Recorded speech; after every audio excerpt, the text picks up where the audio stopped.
Welcome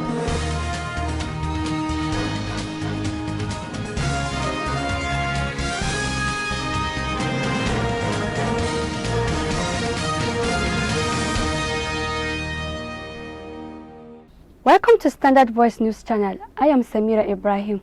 Here are your top stories for today. Governor Matawale orders Zamfara refugees to return home. NCDC report 409 new cases of COVID-19. Total infections now 13,873. FARC disburses 780.93 billion naira in April. On business, 100 billion naira bond to boost infrastructure in Lagos State. And on the international scene, US records more than 1,000 COVID-19 deaths in 24 hours. Now the news in details. Zamfara State Governor Bello Muhammad Matawale has ordered the immediate return of all refugees who left their villages as a result of recent banditry attacks, which left 21 people dead in some part of the state. The Special Advisor to the Governor on Public Enlightenment, Media and Communications, Malan Zailani Bappa, said this in a statement issued to journalists in Guizhou on Tuesday. He said Governor Matawale gave the directive when he paid a visit to the victims in Tungan Togo, Jangebe and Gwaram, all in Talata Mafara local government area of the state. The governor further stated that the displaced persons will not be taken to their respective villages until adequate security is provided, which is also going to be immediate. He ordered for the prompt deployment of military to the villages before the refugees arrived there. Governor Matawale also directed that food and clothes be supplied to them as well. He sympathized with the victims and promised that his administration will continue to mount pressure until banditry is eliminated in the state. Governor Matawale called on all citizens in the state to cooperate with the security agencies, just as he prayed that God exposes the perpetrators of the attack. The Economic and Financial Crimes Commission (EFCC) Sokoto Zonal Office has commenced door-to-door inspection and verification of contracts awarded by the immediate past administration in Zamfara State. The inspection exercise, which took the officials of the EFCC to some key projects in the state, was to enable the zonal office of the anti-graft agency access the level of work at the project sites and to ascertain the quality of the projects. From our studio, Dahiru Samaila Mafara has contacted the zonal head Alhaji Abdullahi Lawal for more details. Good afternoon, Mr. Abdullahi Lawal. Good afternoon, And nice to have you at the studios of Standard Voice Television to serve. Thank you, it's my pleasure. Yeah.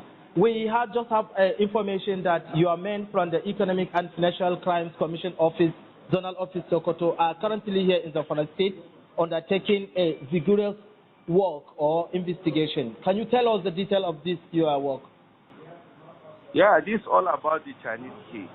It's about the China Zango Nigeria Limited case that we're investigating who were awarded contracts. Yes, sir. And this all came about from the bribery issue that was on the news about 2-3 weeks ago. Yeah. So we are here to tidy up the case. That is the main case in which projects or contracts were awarded to the company. Yes, that is why we are in Zamfara. Which of the projects were you so far visiting or ascertaining? Yes, by and large, they were awarded 2 different kinds of projects. Yeah. One for the road construction network and the second one for the water scheme project. So we are doing both because the road network projects were only in 4 local governments. Yeah. That is Gumi, Anka, and Buku. Oh. So we are Nasarawa, sorry. Gumi, Anka, Nasarawa, and Gumi, Anka, Nasarawa, and Nasarawa is part of Bukuyum local government. Yes, yeah. Yes. That is it. So, and the water scheme projects are composed of 14 local government areas, and they are in 2 different phases. There is phase 1 and phase 2, and each of the phase, 6 solar power boreholes are constructed in each of the 14 local governments.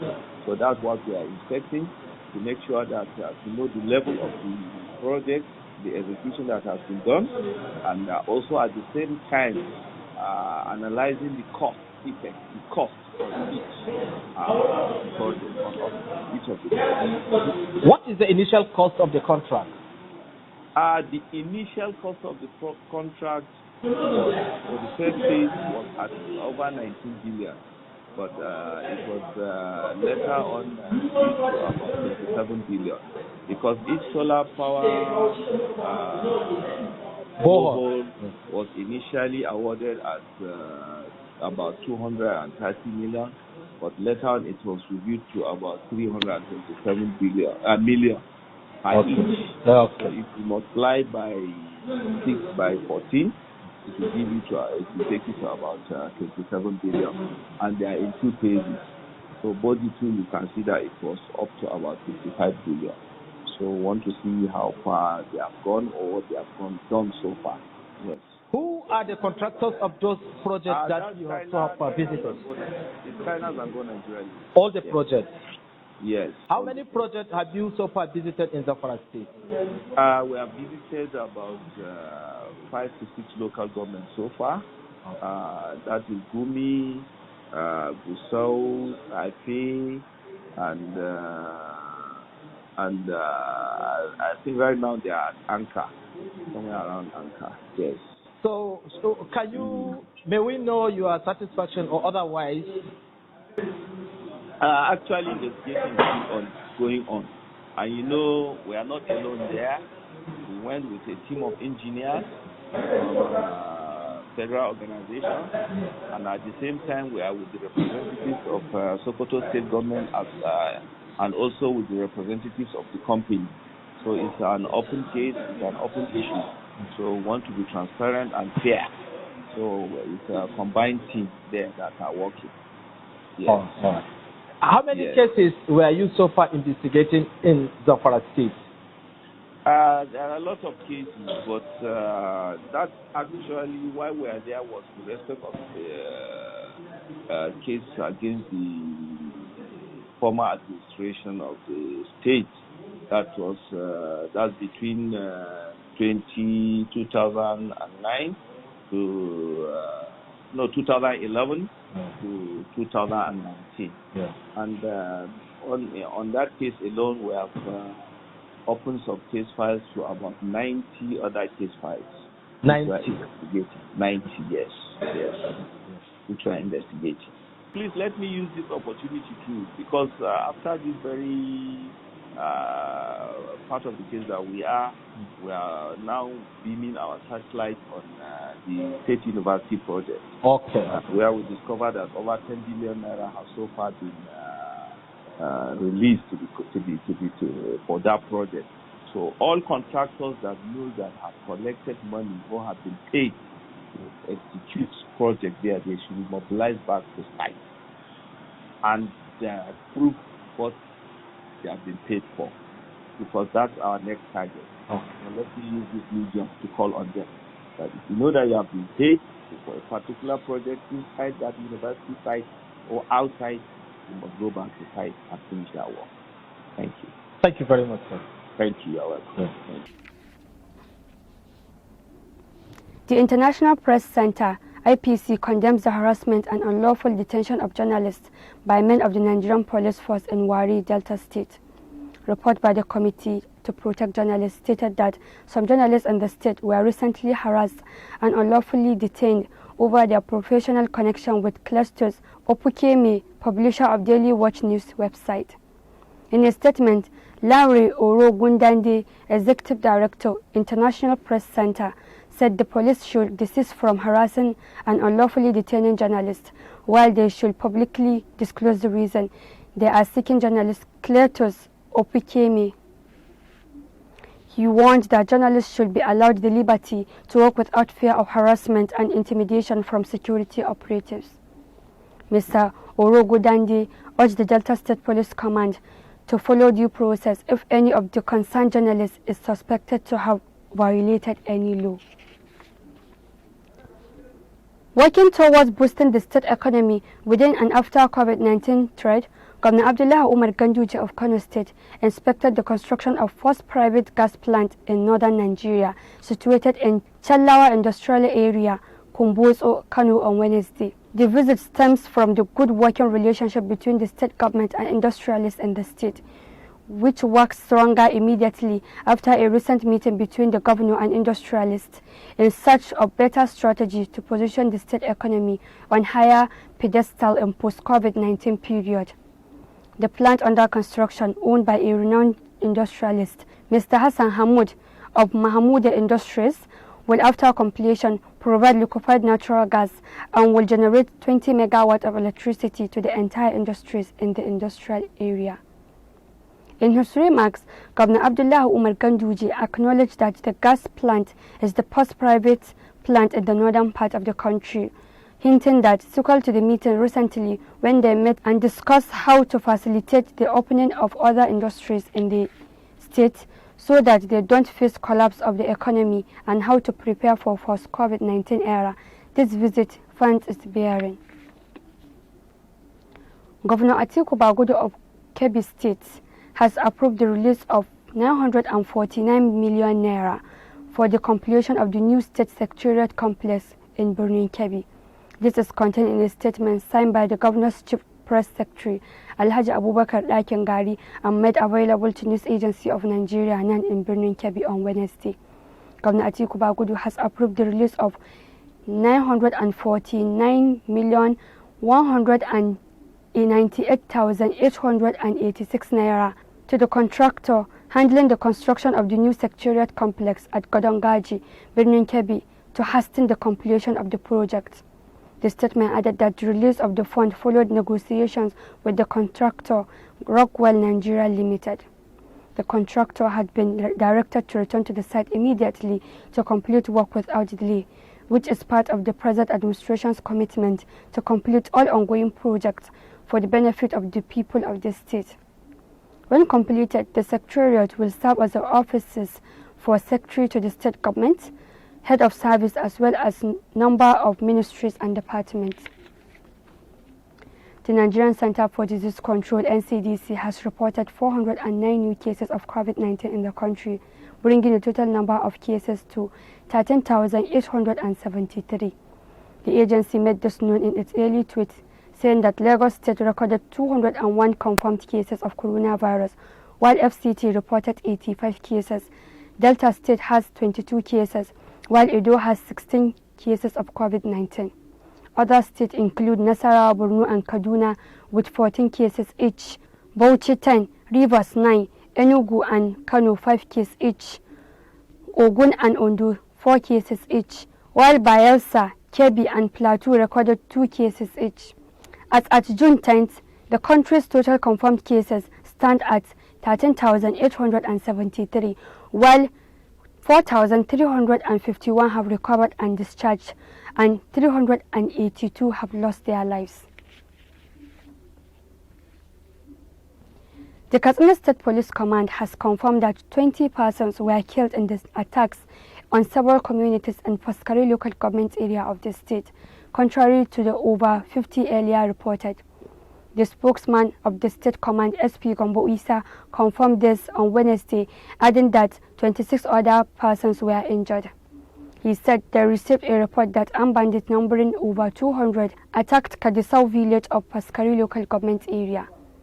According to him, the bandits went there with the intent to steal food and other items from the villagers, but unfortunately, some group of youth came out in their numbers and confronted the bandits, who then opened fire on them. As at Tuesday, 14 were reportedly killed, while 26 were taken and admitted into hospital, and the area commander of the Funtua Area Command told the PPRO that 4 more victims died in the hospital, bringing the total number to 18. Southern and Middle Belt Leaders Forum on Tuesday aligned with the governor of Kano State, Dr. Abdullah Umar Ganduji, calling on President Muhammadu Buhari to end the protocol on free movement, which allows herdsmen from other countries to freely move into Nigeria. Governor Ganduji had last week called for the ban of herdsmen movement to end insecurity in the country. Backing the call, the Southern and Middle Belt leaders noted that herdsmen who carry illegal sophisticated weapons like AK-47 roam free all over Nigeria.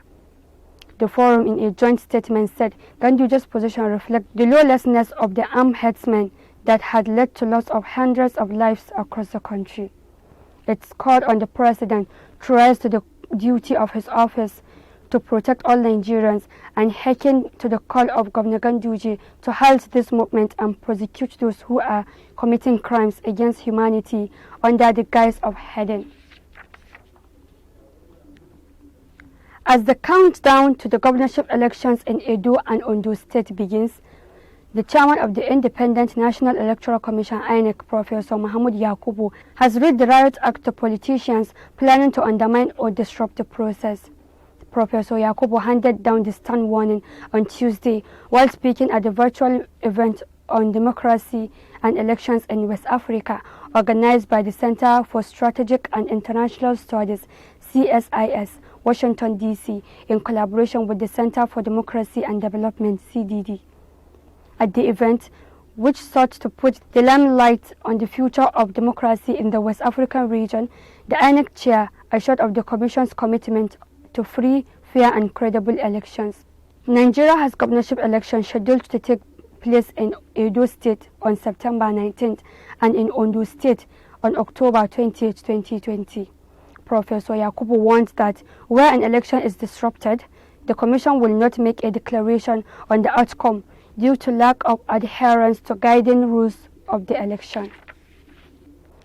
The Federal Account Allocation Committee (FAC) disbursed the sum of 780.93 billion naira to the three tiers of government in April 2020 from the revenue generated in March 2020. The disbursement increased by 34.28% and 20.63% compared to 581.77 billion naira and 647.35 billion naira that were allocated in March and February 2020 respectively. This is according to the latest FAC disbursement report released by the National Bureau of Statistics (NBS). A breakdown of the reports shows that the federal government received a total of 264.33 billion naira. State received a total of 181.49 billion naira. Local government received 135.95 billion naira, while the sum of 54.29 billion naira was shared among all producing states as 13% oil derivatives. Revenue generating agencies such as the Nigerian Customs Service (NSC), Federal Inland Revenue Service (FIRS), and Department of Petroleum Resources (DPR) received 6.09 billion naira, 10.2 billion naira, and 5.74 billion naira respectively as cost of revenue collections. Meanwhile, the amount disbursed comprised of 478.18 billion naira from the statutory account, 119.5 billion naira from excess oil revenue, 120.27 billion naira from value-added tax VAT, and 62.98 billion naira from exchange gain differences.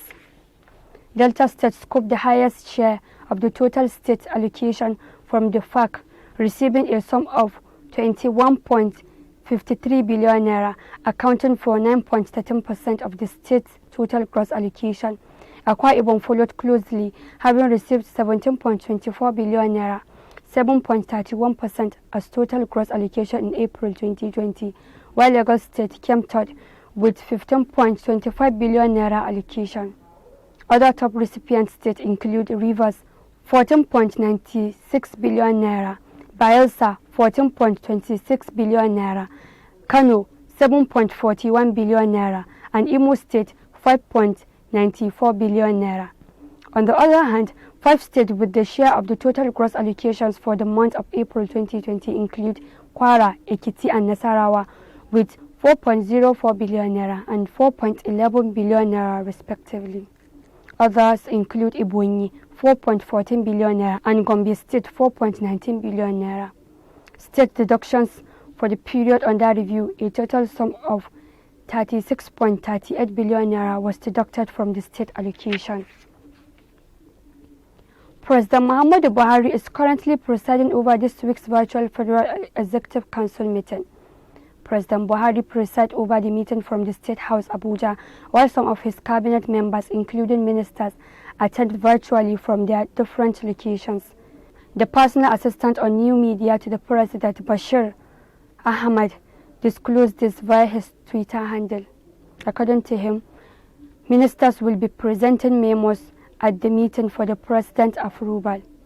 In attendance with the president is Vice President Yemi Osinbajo, Secretary to the Government of the Federation Boss Mustafa, and Chief of Staff to the President Ibrahim Gambari.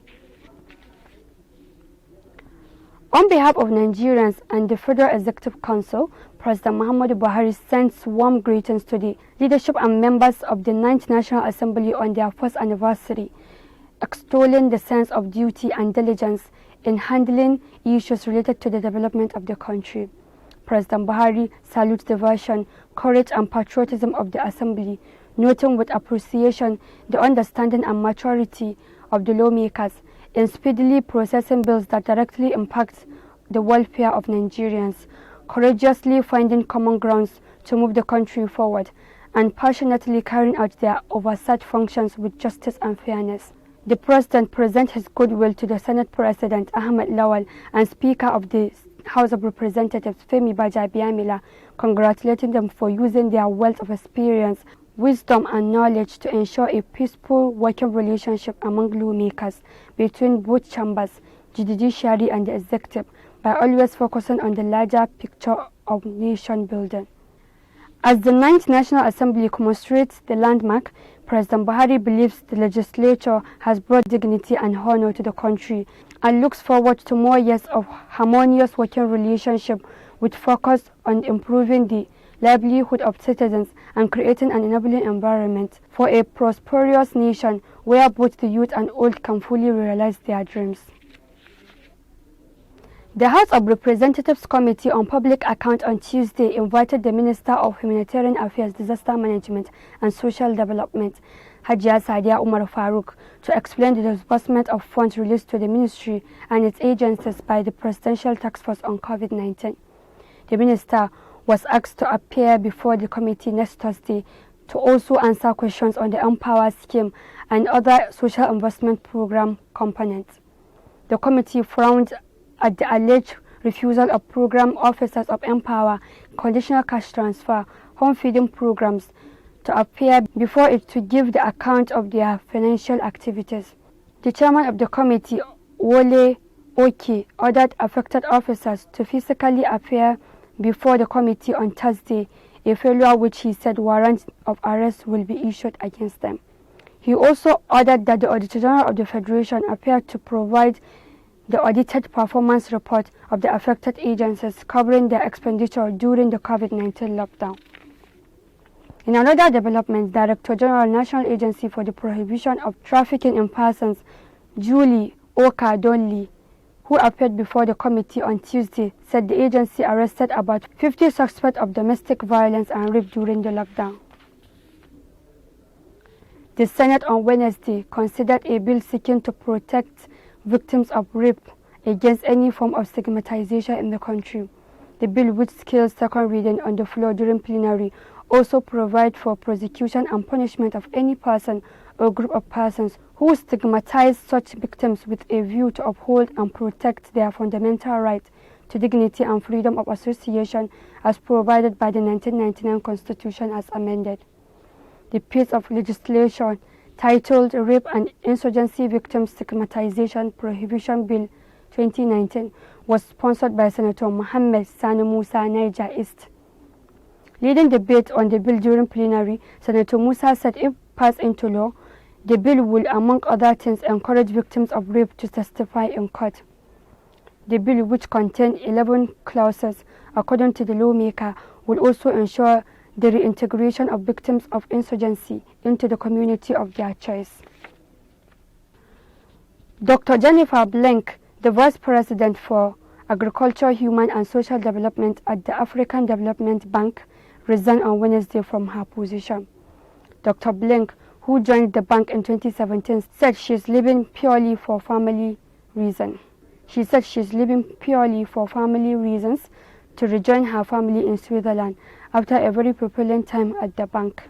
Dr. Blank said she will miss the bank and the excellent team they have built and pledged to continue to strongly support the bank from wherever she is.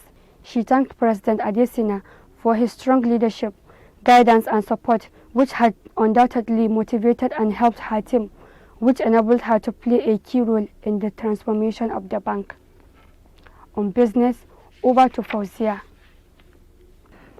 Hello there, welcome to Standard Voice Television Business Update.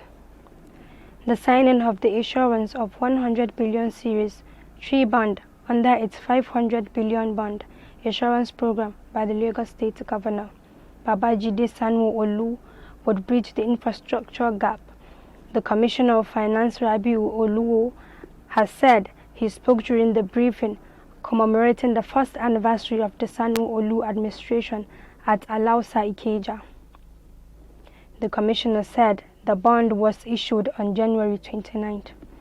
He explained that for effective corporate governance, efficient internal control measures, monitoring and reporting of the debt profile, the Debt Management Department have been resignated as Debt Management Office to be headed by the Permanent Secretary. He said the state restructured its internal loan facilities, which were previously at the rate of between 18 and 20% to 14%, thereby bringing about large savings on the loan repayments. Mr. Oluwo said the state also completed a financing strategy to augment the deficit infrastructure financing. The worth of the syndicated loan is 150 billion. Mr. Oluwo also rolled out strategies to keep its finances intact in spite of the effects of the COVID-19 pandemic on the economy. He said through the impact of the pandemic was a drop in the state's internally generated revenue and Federation allocated potential decline for foreign direct investment, FDI, and increased pressures on income of Lagosians. The government had reordered the current fiscal year budget and repatriatized capital expenditure to reflect realities. And that's all on the business update. I'm Fauzi Ibrahim. And on the international scene, the United States on Wednesday recorded 1,082 new COVID-19 deaths over a 24-hour period, raising the total to 113,000 deaths, according to figure published by Johns Hopkins University. According to the tracker, the pandemic has so far claimed the lives of 112,832 people out of almost 2 million diagnosed cases, while more than 533 people have recovered. That has been the news from Standard Voice Television. To end the news, a quick look at the major headlines. Governor Matawale orders Zamfara refugees to return home. NCDC report 409 new cases of COVID-19. Total infections now 13,873. FARC disburses 780.93 billion naira in April. On business, 100 billion naira bond to boost infrastructure in Lagos State. And on the international scene, US records more than 1,000 COVID-19 deaths in 24 hours. That's the news. On behalf of the production crew, Head of News and Current Affairs Department, Ibrahim Garbatuna, I am Samira Ibrahim, wishing you a pleasant day. Keep watching Standard Voice Television News. Goodbye.